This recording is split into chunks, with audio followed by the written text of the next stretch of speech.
Boletín Diario de la Conferencia General, 1895. El mensaje del tercer ángel, número 12. A. T. Jones. El texto que leímos para concluir la predicación de anoche será el objeto de nuestro estudio en sucesivas reuniones. Por lo tanto, si consideráis que se ha pasado por alto alguna parte del texto, si creéis que no ha sido suficientemente explicado o no se le ha prestado la debida atención, recordad que seguiremos estudiándolo en lo sucesivo y examinaremos cada parte del mismo. F2, 13-18. Pero ahora en Cristo Jesús, vosotros que en otro tiempo estabais lejos, habéis sido hechos cercanos por la sangre de Cristo. Él es nuestra paz, que de ambos pueblos hizo uno, derribando la pared intermedia de separación, aboliendo en su carne las enemistades, para crear en sí mismo de los dos un solo y nuevo hombre, haciendo la paz. Es decir, su propósito fue conseguir la paz. Solo se la puede obtener de esa manera. Y todo fue en sí mismo. Jesús hizo la paz a fin de, mediante la cruz, reconciliar con Dios a ambos, a judíos y gentiles, en un solo cuerpo, matando en ella las enemistades. Mató las enemistades en sí mismo, y vino y anunció las buenas nuevas de paz a vosotros que estabais lejos y a los que estáis cerca, porque por medio de él los unos y los otros tenemos entrada por un mismo Espíritu al Padre. Insistiré brevemente en que se trata aquí de la separación o enemistad que existía entre los judíos y los gentiles. Se trata de la destrucción de esa separación y enemistad, se trata de la forma en que fue destruida, y de los medios necesarios para ello. Pero, tal como mencionamos ayer, Cristo no perdió tiempo alguno procurando que los judíos y los gentiles se reconciliaran unos con otros entre sí. No empezó intentando ponerlos de acuerdo, convenciéndolos de que pusieran a un lado sus diferencias, de que pasaran página, intentaran hacerlo mejor y olvidaran el pasado. No. Jesús no dedicó ni un solo minuto a eso, y si le hubiera dedicado 10.000 años, de nada habría servido porque esa separación, esa enemistad que existía entre ellos, no era más que la consecuencia, el fruto, de la enemistad que existía entre ellos y Dios. Por lo tanto, a fin de destruir eficazmente el árbol malo y su fruto tal como existía entre ellos, destruyó la raíz del asunto, aboliendo la enemistad que había entre ellos y Dios. Y habiendo hecho así, vino y anunció las buenas nuevas de paz a vosotros que estabais lejos y a los que estáis cerca. Versículo 13. Pero ahora en Cristo Jesús, vosotros que en otro tiempo estabais lejos, habéis sido hechos cercanos por la sangre de Cristo. Él es nuestra paz, que de ambos pueblos hizo uno.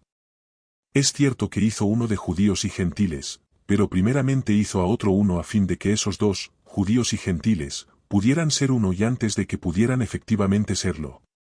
De forma que ambos, en este versículo, no es el mismo ambos del versículo 16. En el versículo 14, los ambos son Dios y el hombre, quien está separado de Dios, sea que esté cerca o que esté lejos. Por consiguiente, nuestra paz es aquel que hizo uno de Dios y el hombre, habiendo derribado la pared intermedia de separación entre Dios y el hombre al abolir en su cuerpo la enemistad que existe en el hombre contra Dios, que no se sujeta a la ley de Dios ni tampoco puede. Lo efectuó a fin de poder, en sí mismo, hacer de los dos un nuevo hombre, trayendo la paz. El nuevo hombre no se constituye a partir de dos hombres que están enemistados, sino a partir de Dios y del hombre. En el principio el hombre fue hecho, a imagen de Dios. Eso significa muchísimo más que la forma de Dios. Quien lo hubiera observado, habría pensado inmediatamente en Dios. Reflejaba la imagen de Dios, sugería la idea de Dios a cualquiera que viera al hombre. Dios y el hombre eran entonces uno. Y habrían continuado siéndolo por siempre si el hombre no hubiera dado oído a Satanás, recibiendo su mente, que es enemistad contra Dios. Cuando el hombre recibió esa mente que es enemistad contra Dios, quedó separado de él. Ahora fueron dos, y ya no más uno. Estando el hombre separado de Dios y en pecado, Dios no puede ir a él, ya que el hombre no puede soportar la gloria no velada de su presencia. Nuestro Dios es fuego consumidor, para el pecado, Hebreos 12 y 29, de modo que si Dios fuera al hombre, a su yo desnudo, sería solo para consumirlo. El hombre que está en pecado no puede encontrarse con Dios por sí mismo y seguir existiendo. Así lo muestra Apocalipsis 6, 13-17. En el gran día en que el cielo se repliegue como un pergamino que se enrolla, y aparezca el rostro de Dios ante la vista de los malvados, los reyes de la tierra, los grandes, los ricos, los capitanes, los poderosos, todo esclavo y todo libre, se escondieron en las cuevas y entre las peñas de los montes, y decían a los montes y a las peñas, caed sobre nosotros y escondednos del rostro de aquel que está sentado sobre el trono, y de la ira del Cordero, porque el gran día de su ira ha llegado y ¿quién podrá sostenerse en pie? El hombre que está en pecado, en él y por él mismo, preferiría que una montaña le cayera encima antes que tener que enfrentar directamente la gloria de Dios. Por lo tanto, a fin de que Dios pudiera alcanzar al hombre y pudiera ser hecho nuevamente uno con él, a fin de poder revelarse una vez más al hombre y que ese hombre pudiera ocupar nuevamente el lugar que Dios dispuso para él, Jesús se dio a sí mismo y Dios estuvo en él, estado su gloria velada de tal modo por la carne humana, que el hombre pecaminoso podía mirarlo y vivir. En Cristo, el hombre puede encontrarse con Dios y vivir, gracias a que en Cristo la gloria de Dios está tan velada, modificada, que el hombre pecaminoso no resulta consumido. Dios está totalmente en Cristo, puesto que en él habita corporalmente toda la plenitud de la divinidad. Col 2, 9.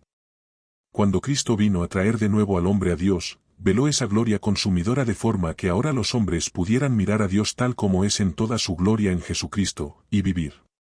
Si bien fuera de Cristo, en sí mismo solo, nadie puede ver a Dios y vivir, en Cristo, por Cristo mismo, nadie puede ver a Dios y no vivir.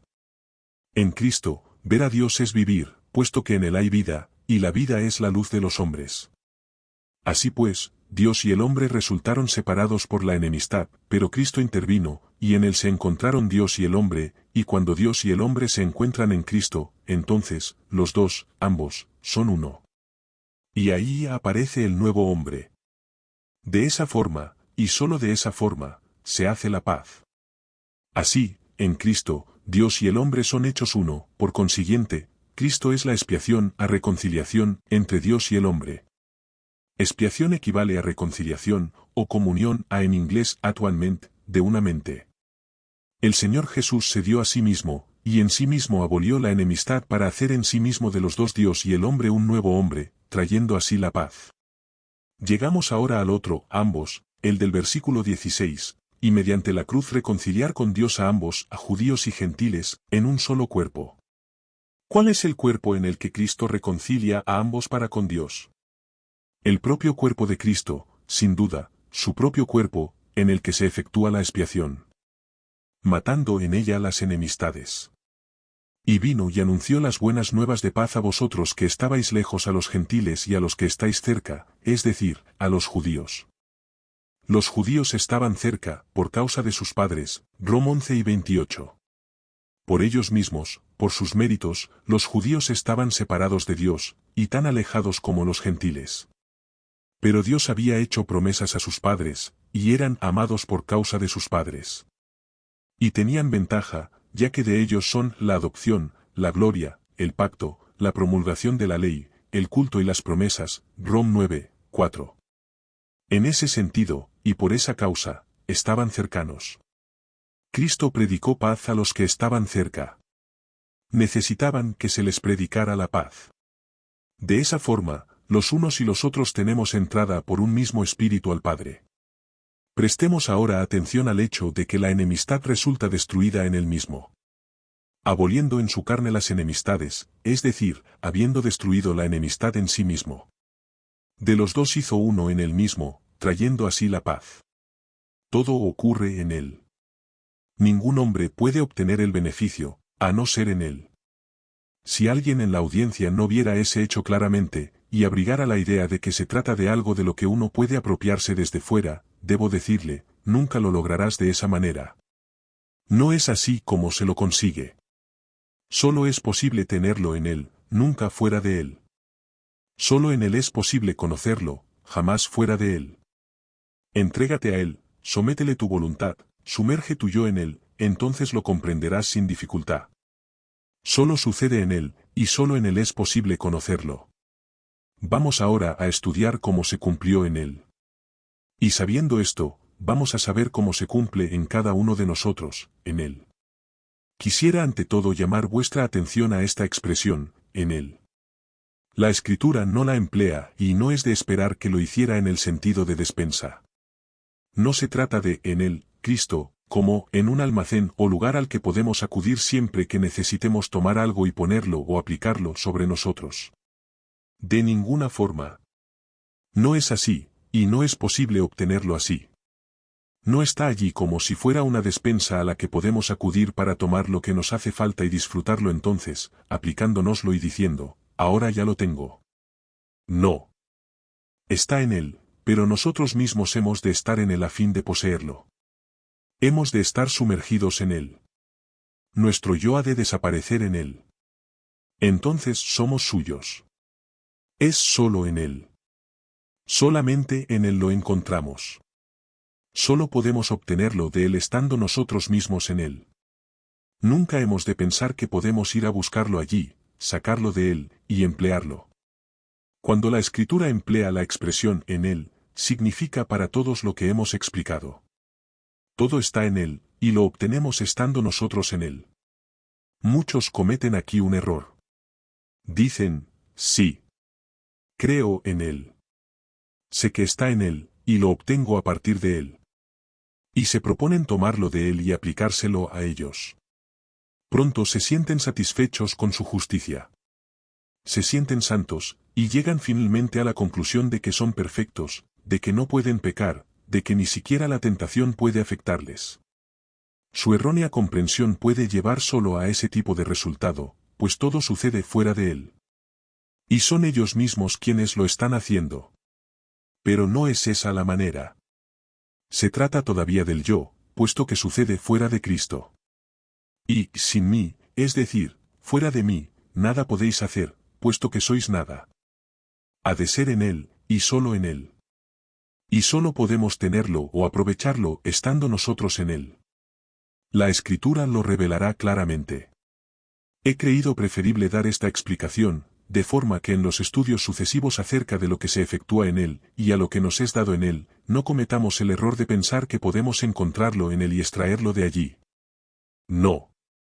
Hemos de ir a él, que es quien lo posee, y cuando vamos a él debemos de entrar en él por la fe y el Espíritu de Dios, permanecer en él, y ser hallado en él. Fil 3, 9.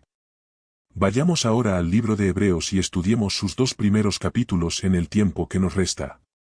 La cuestión es ahora, ¿cómo hizo Cristo para abolir la enemistad en su carne, en él mismo? Primeramente presentaré la línea argumental de ambos capítulos, para examinarlos luego en la medida en que el tiempo lo permita. En esos 2 capítulos el gran tema es el contraste entre Cristo y los ángeles. No estoy diciendo que eso sea todo lo que contienen los 2 capítulos, sino que ese es el tema que domina por encima de los demás. El primer contraste va desde el principio del primer capítulo hasta el 5º versículo del segundo. De ahí en adelante encontramos el segundo contraste. En el primer contraste entre Cristo y los ángeles, se presenta a Cristo siendo tan superior a los ángeles, como lo es Dios con respecto a ellos, por la razón de que Cristo es Dios. A partir del 5º versículo del capítulo 2, en el segundo contraste, se presenta a Cristo tan inferior a los ángeles como lo es el hombre con respecto a ellos, por la razón de que Cristo se hizo hombre. Ese es el resumen de los 2 capítulos. Leámoslo. Dios, habiendo hablado muchas veces y de muchas maneras en otro tiempo a los padres por los profetas, en estos últimos días nos ha hablado por el Hijo, a quien constituyó heredero de todo y por quien asimismo hizo el universo. Él, que es el resplandor de su gloria, la imagen misma de su sustancia y quien sustenta todas las cosas con la palabra de su poder. Otras versiones traducen, con su palabra poderosa. Él sustenta todas las cosas con su poderosa palabra. Hagamos aquí una pausa. ¿Cuántas cosas sustenta mediante su palabra? Todas las cosas. Incluye al mundo, al sol, al cielo estrellado. Esa palabra que los creó. ¿Los sustenta todavía?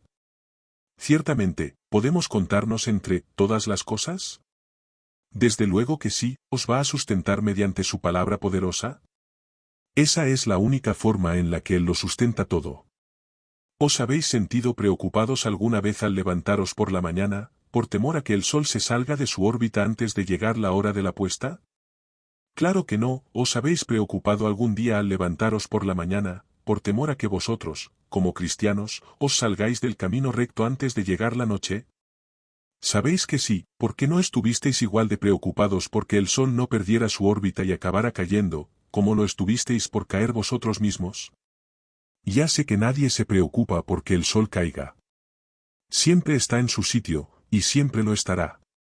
Pero es perfectamente razonable que el cristiano se pregunte la razón por la que el sol no se desvía nunca de su camino.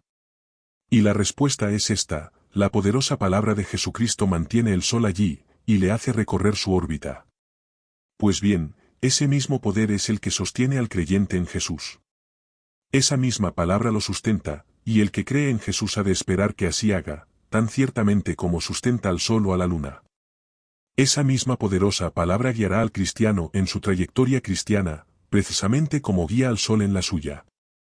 El cristiano que pone su confianza en esa palabra que lo sustentará al confiar en la palabra que sostiene al sol, comprobará que lo sustenta a él tanto como al sol. Si pensáis en esa escritura mañana por la mañana al levantaros, repararéis en que Dios está sustentando al sol. No lo dudaréis, esperaréis que lo haga así. No tendréis preocupación alguna porque el sol se desvíe de su trayectoria. Sencillamente os dedicaréis a vuestra labor. Pondréis en ella vuestra mente y dejaréis todo lo relativo al sol en manos de Dios, puesto que a él pertenece. De igual forma, cuando os levantéis mañana con el sol, confiad en que esa misma palabra poderosa os sostenga, tal como hace con el sol. Confiad también esa parte a Dios, y dedicaos a vuestra labor con todas vuestras fuerzas, concentrando en ella vuestra mente. Hermano, permite que Dios se encargue de aquello que le pertenece y dedica tu mente a aquello que Él te ha encomendado a ti. Sirve así a Dios, con toda tu mente. Mat 10:37. No podemos guardarnos a nosotros mismos sin caída, no podemos sostenernos a nosotros mismos. Y Dios no nos ha confiado a nosotros esa labor. Lo anterior no contradice el texto: el que piensa estar firme, mire que no caiga. 1 Corintios 10:12, ya que de ese modo el hombre confía en Dios para su sustento, no dependiendo de sus propios esfuerzos. Y el que pone continuamente ante sí el hecho de que Dios lo está sustentando, y que necesita que Dios lo sustente, nunca se jactará de su habilidad para mantenerse en pie. Si tuvieran que traerme aquí esta tarde entre varios hermanos a causa de mi situación desvalida, y debieran sostenerme de pie, no sería muy adecuado que exclamara: mirad cómo me tengo en pie. No sería yo quien me tengo de pie, y caería tan pronto dejaran de sostenerme. Así precisamente sucede con el cristiano. La palabra de Dios dice de él: para su propio Señor está en pie, o cae, pero estará firme, porque poderoso es el Señor para hacerlo estar firme. Rom 14:4. Y aquel a quien Dios sostiene, quien confía en Dios para que lo sostenga y sabe que es Dios solamente quien lo mantiene en pie, es imposible que comience a decir: ahora estoy en pie, y no hay peligro alguno de que caiga. ¿Está acaso en peligro de caer aquel a quien Dios sostiene? Ciertamente no. Es solamente cuando se deja de la mano del Señor y comienza a procurar sostenerse por él mismo, y se jacta de poder tenerse en pie, cuando hay, no solo peligro, sino seguridad de que cayó ya. Dejó la mano de Dios y su caída es inevitable. Continuamos en Hebreos 1. Habiendo efectuado la purificación de nuestros pecados por medio de sí mismo, se sentó a la diestra de la majestad en las alturas. ¿Cuándo se sentó a la diestra de Dios? ¿Cuánto hace? Mucho. Fue cuando resucitó y ascendió al cielo, hace unos 1900 años. Pero observad, efectuó la purificación de nuestros pecados antes de sentarse allí. Cuando se sentó, ya los había purificado. ¿No os gozáis de que sea así? ¿No os alegra que purificara vuestros pecados hace tanto tiempo? Es así en Él. Lo tenemos en Él. Agradezcámosle que así sea. La Escritura lo afirma. Hecho tanto superior a los ángeles cuanto que heredó más excelente nombre que ellos. ¿A cuál de los ángeles dijo Dios jamás: mi hijo eres tú, yo te he engendrado hoy? Ni tampoco: yo seré un padre para él, y él será un hijo para mí? Y otra vez, cuando introduce al primogénito en el mundo, dice: adórenlo todos los ángeles de Dios. Y ciertamente, hablando de los ángeles dice: el que hace a sus ángeles espíritus, y a sus ministros llama de fuego. Pero del Hijo dice: tu trono, Dios, por los siglos de los siglos. ¿Cuál es su nombre? ¿Cómo le llama el Padre? Dios, tu trono, Dios. Por lo tanto, ese es su nombre. ¿Cómo lo obtuvo? Versículo 4. Hecho tanto superior a los ángeles cuanto que heredó más excelente nombre que ellos. Vosotros y yo tenemos un nombre que hemos obtenido por herencia. Podemos tener 4 o 5 nombres, pero solo uno por herencia, el nombre de nuestro Padre. Ese nombre lo tenemos tan pronto como existimos, y por la razón de que existimos. Por el simple hecho de nuestra existencia tenemos ese nombre, nos pertenece por naturaleza. Nuestro Señor Jesús obtuvo por herencia ese nombre, Dios. Le pertenece, pues, por naturaleza debido a que existe. ¿Cuál es, por consiguiente, su naturaleza? Precisamente la naturaleza de Dios. Y Dios es su nombre, pues es lo que Él es. No fue con anterioridad alguna otra cosa, siendo nombrado en cierto momento a Dios, para hacerlo Dios, sino que lo era ya, y se lo llama así porque es Dios. Cetro de equidad es el cetro de tu reino. Has amado la justicia y odiado la maldad, por lo cual te ungió Dios, el Dios tuyo, con óleo de alegría más que a tus compañeros. El Padre sigue diciendo: Tú, Señor, en el principio fundaste la tierra, y los cielos son obra de tus manos. Ellos perecerán, mas tú permaneces. Todos ellos se envejecerán como una vestidura, como un vestido los envolverás, y serán mudados. Pero tú eres el mismo. En él no hay cambio. Observad el contraste en las palabras: ellos perecerán, tú permaneces, la tierra y los cielos serán mudados, tú eres el mismo. Él permanece sin cambio alguno, aunque la tierra y los cielos cambien, sean envueltos y envejezcan. Y tus años no acabarán. ¿A cuál de los ángeles dijo Dios jamás: siéntate a mi diestra, hasta que ponga tus enemigos por estrado de tus pies? ¿No son todos espíritus ministradores, enviados para servicio a favor de los que serán herederos de la salvación? Por tanto, es necesario que con más diligencia atendamos a las cosas que hemos oído, no sea que nos deslicemos. Porque si la palabra dicha por medio de los ángeles fue firme y toda transgresión y desobediencia recibió justa retribución, ¿cómo escaparemos nosotros, si descuidamos una salvación tan grande? La cual, habiendo sido anunciada primeramente por el Señor, nos fue confirmada por los que oyeron, testificando Dios juntamente con ellos, con señales, prodigios, diversos milagros y repartimientos del Espíritu Santo según su voluntad. Hasta aquí el contraste entre Cristo y los ángeles. ¿Y dónde está Cristo en ese contraste? En el sitio en donde está Dios, siendo adorado por los ángeles. Y si la palabra de un ángel fue firme, y recibió justa retribución al ser despreciada, ¿cómo escaparemos si desatendemos la palabra de aquel que es superior a los ángeles? ¿Cómo escaparemos si descuidamos la palabra de Dios pronunciada por él mismo? Vayamos ahora al otro contraste. Hebreos 2, 5. Dios no sujetó a los ángeles el mundo venidero, acerca del cual estamos hablando. Existen esos dos mundos a los que anoche nos referíamos. Dios dijo: pondré enemistad entre el hombre y Satanás. Eso concede al hombre una oportunidad para elegir uno de los dos mundos.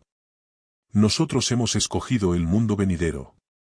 Ese mundo venidero, como dice el texto, Dios no lo ha sujetado a los ángeles. Al contrario, alguien testificó en cierto lugar, diciendo: ¿qué es el hombre para que te acuerdes de él, el ser humano para que lo visites? ¿Cuál es el propósito, cuál la fuerza de la expresión al contrario, en el texto? No lo ha puesto en sujeción a los ángeles, al contrario, ha afirmado tal y tal cosa de los hombres, ¿no sugiere eso que lo ha puesto en sujeción al hombre? ¿Qué os parece?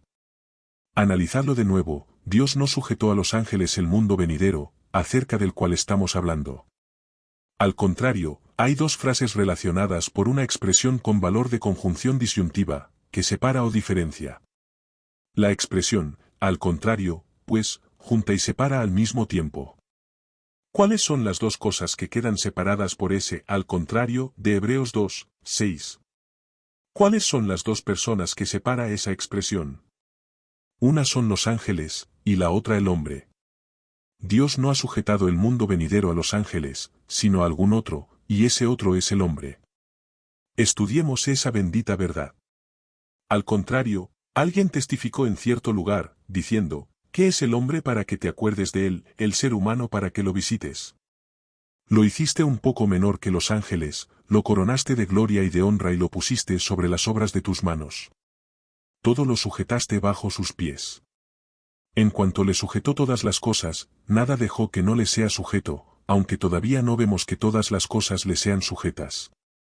Pero vemos aquel que fue hecho un poco menor que los ángeles, a Jesús. ¿Dónde vemos a Jesús? Vemos aquel que fue hecho un poco menor que los ángeles, a Jesús. Se trata nuevamente del contraste entre Cristo y los ángeles. En el contraste precedente vimos a Jesús como superior a los ángeles, aquí lo vemos como menor que ellos. ¿Por qué? Porque el hombre fue creado menor que los ángeles, y por el pecado fue hecho mucho menor aún. Vemos ahora a aquel que fue hecho un poco menor que los ángeles, a Jesús, coronado de gloria y de honra a causa del padecimiento de la muerte, para que por la gracia de Dios experimentara la muerte por todos. Vemos a Jesús allí donde está el hombre después de haber pecado, habiendo resultado sujeto a la muerte. Jesús ha venido allí donde está el hombre, tan ciertamente como estuvo allí donde Dios está. Hay otro pensamiento que queremos poner junto a este. Aquel que estuvo con Dios en el sitio en donde Dios está con el hombre allí donde está el hombre. El que estuvo con Dios tal como es Dios, está con el hombre tal como es el hombre. El que fue uno con Dios tal como Dios es uno con el hombre tal como es el hombre. Y tan ciertamente como su naturaleza fue la naturaleza de Dios allí, es la naturaleza del hombre aquí. Leamos este bendito hecho en las Escrituras, y con eso finalizaremos nuestro estudio por esta noche. Versículo 10. Convenía a aquel por cuya causa existen todas las cosas y por quien todas las cosas subsisten que, habiendo de llevar a muchos hijos a la gloria, perfeccionara por medio de las aflicciones al autor de la salvación de ellos, porque el que santifica y los que son santificados, de uno son todos. Cristo santifica, y son los hombres quienes son santificados. ¿De cuántos se trata? De uno. Fue Cristo y Dios en el cielo. ¿Cuántos eran allí? Uno en naturaleza. ¿Cómo es con el hombre en la tierra, y de cuántos se trata? De uno. De uno son todos. Por lo cual no se avergüenza de llamarlos hermanos, diciendo, anunciaré a mis hermanos tu nombre, en medio de la congregación te alabaré. Muy pronto será el propio Cristo quien dirija el canto en la iglesia. Recordad, es Cristo quien habla en estos párrafos. Y otra vez dice, yo confiaré en él. Es Cristo quien sigue hablando a través de los salmos. Y de nuevo, aquí estoy yo con los hijos que Dios me dio. Así que, por cuanto los hijos participaron de carne y sangre, él también participó de lo mismo para destruir por medio de la muerte al que tenía el imperio de la muerte, esto es, al diablo, y librar a todos los que por el temor de la muerte estaban durante toda la vida sujetos a servidumbre. Ciertamente no socorrió a los ángeles, sino que socorrió a la descendencia de Abraham. Por lo cual debía ser en todo semejante a sus hermanos. El que fue uno con Dios se ha hecho uno con el hombre. Mañana por la noche continuaremos el tema. www.libros1888.com